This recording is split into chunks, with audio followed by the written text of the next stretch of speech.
Alors bonjour, aujourd'hui on est super content à l'élevage parce qu'on reproduit encore très peu de boa constrictor, mais on a un projet qui nous tient toujours à cœur depuis longtemps, qu'on a commencé en 99. Ce sont des petits boa constrictors mexicains qu'on a appelés Black Stripe, dont il reste encore à élucider beaucoup de choses sur leur génétique.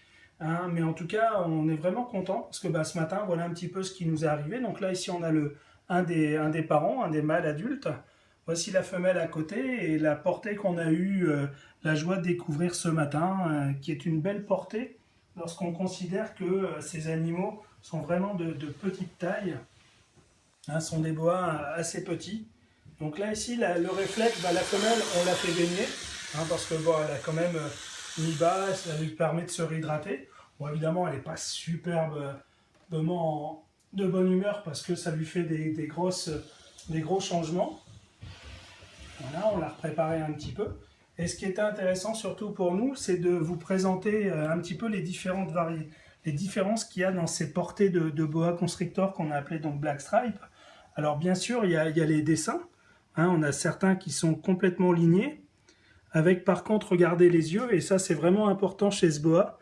Hein, c'est un vrai coup de cœur lorsqu'on a des yeux comme ça. Moi je trouve que ils sont captivants, ils sont enivrants, très perçants, et on pourrait presque en tomber amoureux.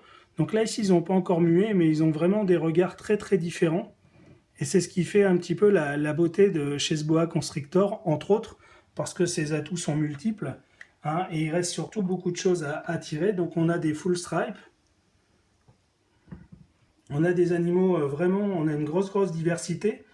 Et ce qui va être surtout très intéressant cette année, puisque là c'est issu d'une des toutes premières femelles des premières générations, mais on a des femelles à venir qui sont de seconde génération et qui devraient nous apporter donc des confirmations et en tout cas certainement encore des boas encore beaucoup plus jolis que ce qui est déjà là. Et c'est déjà des animaux qui nous satisfont vraiment. Voilà, donc on voulait juste vous faire partager un petit peu ça.